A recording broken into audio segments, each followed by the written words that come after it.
Hello, gamers!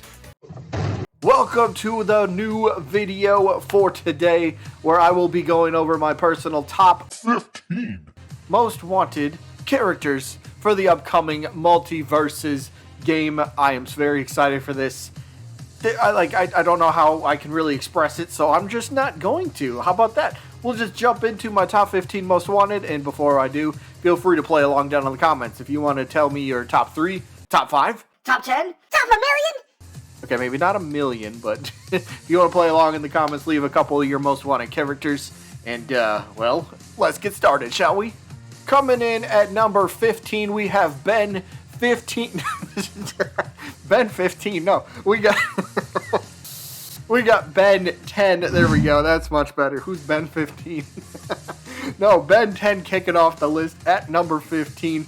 So look, this is just a dude who can transform into aliens. Need I say more? Alright, I guess I should. So, look, you don't have, he could transform into many different kinds and types of aliens.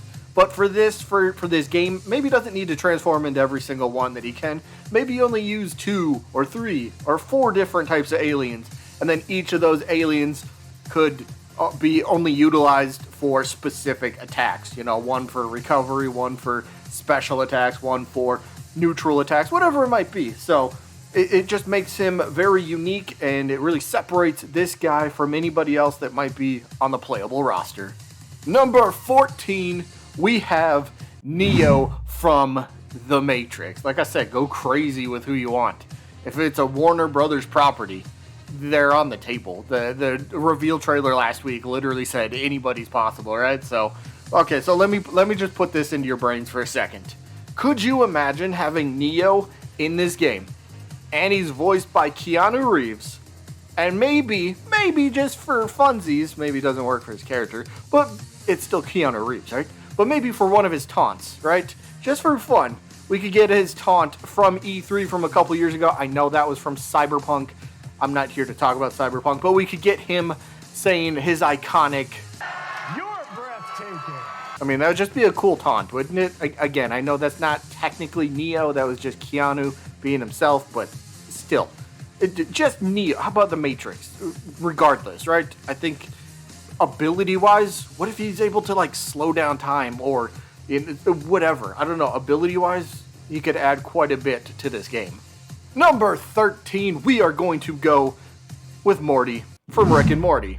All right, and Rick's probably on this list later. I'll get to that. Yes, I know about Rick, but Morty nonetheless. Look, Rick and Morty is my favorite show, hands down, no competition. Rick and Morty, my favorite show. So having any playable characters from this show would absolutely make my day. Actually, would make my year if we get Rick Sanchez.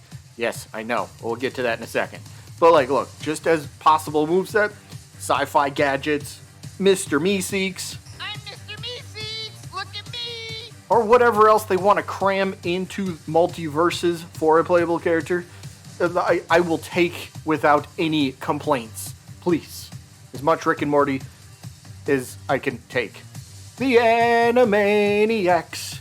They're animated and maniac. Okay, I'm sorry. I butchered the theme song. I forgot the lyrics, so my bad. But number 12, we're going to go with the Animaniacs. The 3-in-1 character. The two brothers. Literally, think about this for a second. Think about this. They are literally the Warner Brothers and sister. But I'm just saying, okay? I'm just saying. They are the Warner Brothers. They're the Warner sister. If we're going to make a Warner Brothers fighting game, how are they at least not going to be in the conversation? And going to their 3-in-1 type of play style, what if it's a Pokemon trainer-like ability where you only control one of them at a time, one of their moves, you swap between them, right? And then maybe they each have different special attacks or whatever it might be. This could be a really fun and unique character or characters. Number 11, Scorpion from Mortal Kombat. Odds are he's going to be, or at least one Mortal Kombat character is going to be on probably a lot of people's list. But yes, Scorpion, the face of the Mortal Kombat series. Even though technically Scorpion wasn't the original plan. He wasn't supposed to be the face. That was supposed to be Johnny Cage, but Scorpion was just so dang cool that everyone's like, yeah, Scorpion's now the face Mortal Kombat. We don't care what you guys say. The fans are saying Scorpion's the face, so they're just like, all right, we're gonna roll with it. Scorpion's now the character. So look, Scorpion is very iconic. Any video game fan will recognize this character. They will know who he is, what game he comes from, what he can do. So, I mean, he's literally built as a fighting machine. So put him in another crossover fighter. If you can't make it into Smash Bros, this is a pretty good, well, do we say consolation prize? I don't mean that in a negative way, but this is still a pretty good way to do it, right? And plus, who doesn't want to hear him say, "Get over here!" to other characters in the game? Coming in at number 10, we're going to go with Mordecai from the regular show. Now, look, this is one of those not your typical kind of character from a show, one of the main characters that you just love watching. Well, in this case, that I just love watching. Love the character. That's literally my reason for wanting him. I like the show, I like the character, so I want him in this game. And he's an option. That's great. But look, the show's funny. Mordecai is also, I mean, if we're going to talk about fighting, right? You're going to be in a fighting game. Have you ever demonstrated at least some sort of fighting maneuvers? Well, luckily, yes, he has. He's demonstrated a few fighting abilities in a few episodes. So, yeah, why not give Mordecai, why not let him fly onto the roster and give him his spot? Coming in at number 9, the Grim Reaper, or just Grim for short. This dude wields a very underrated weapon, a very underappreciated weapon. He wields a scythe. This is literally kind of death in a way, right? I mean, that's the character that he is in the show, right? And literally, I just want to see somebody play with a scythe. Can I get a moveset? You know, somebody with a scythe, please? That's kind of all I need. Literally. Somebody has a scythe. All right, cool. Put him in a game. Let me play as him. But look, it's not just that he has a scythe, right? What else can he possibly do? He can shoot flames from his eyes when he's angry, so that's kind of cool. And he's even demonstrated the ability of telekinesis, so he can move stuff psychopathically. What? No, he can move stuff with his mind. So the moveset potential is really limitless. Coming in at number 8 is Generator Rex. Now, let me know in the comments. Does anybody actually know who this is? I feel like this is kind of forgotten about. So, Generator Rex. Let me explain him for anybody that might not know who he is. He's a dude that has these nanites that are bonded to him.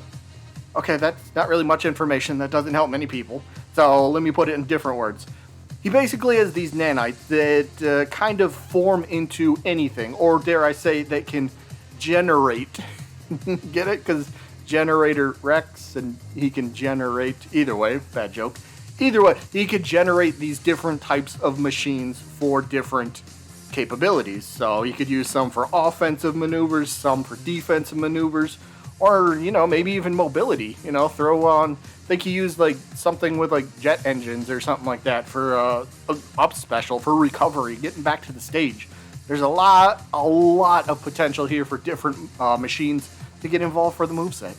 Number 7, the Tasmanian Devil. Look, he's my favorite Looney Tune, okay?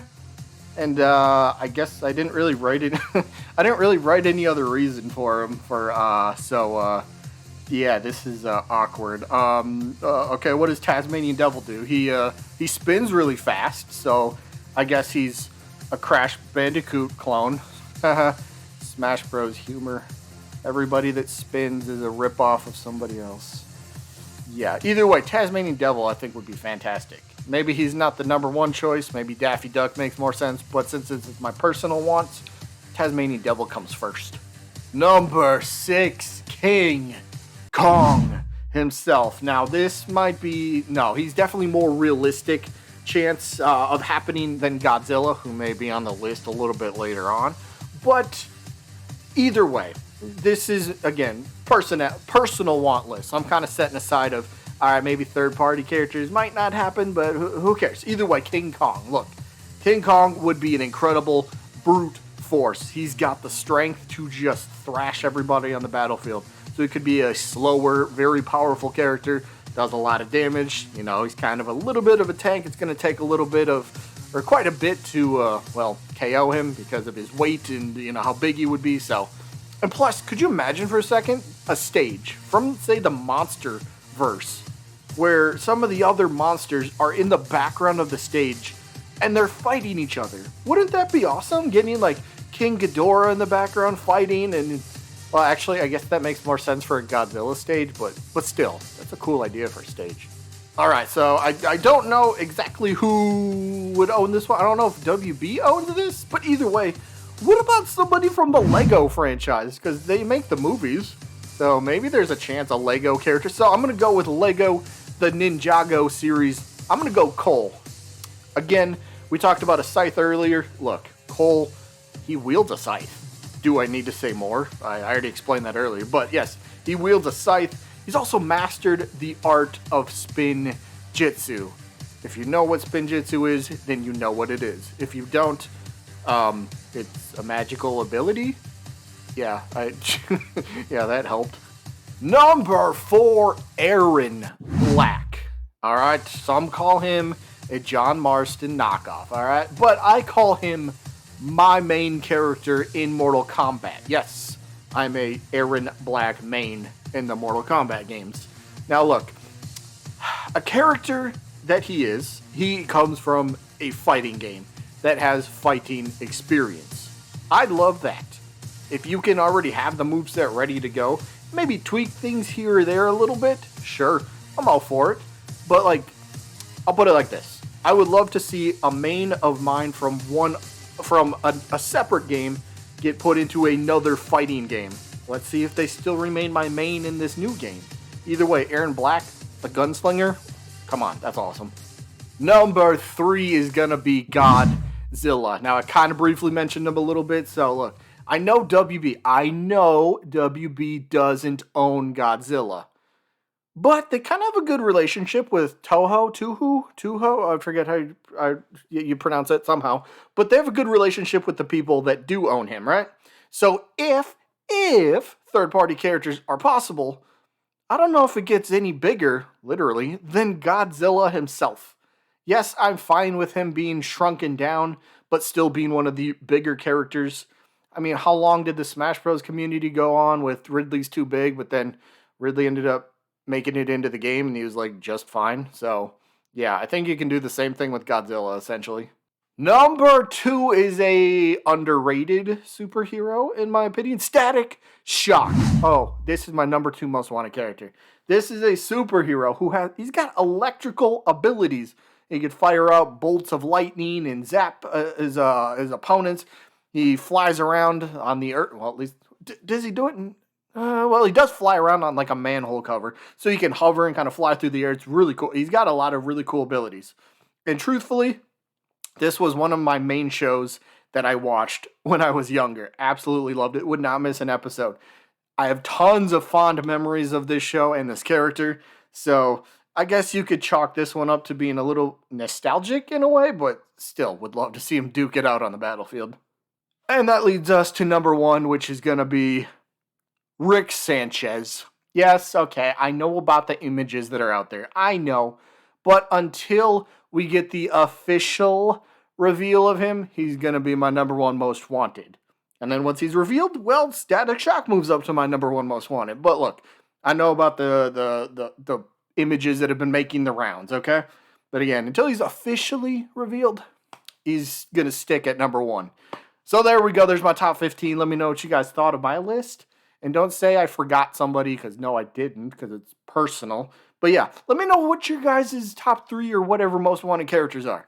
This should be fun because there's so many great potential characters out there that maybe you just don't even think of. Maybe. Who knows? But that is going to be it for this one. Hope you guys enjoyed as always. And I guess I'll see you when I'm looking at you.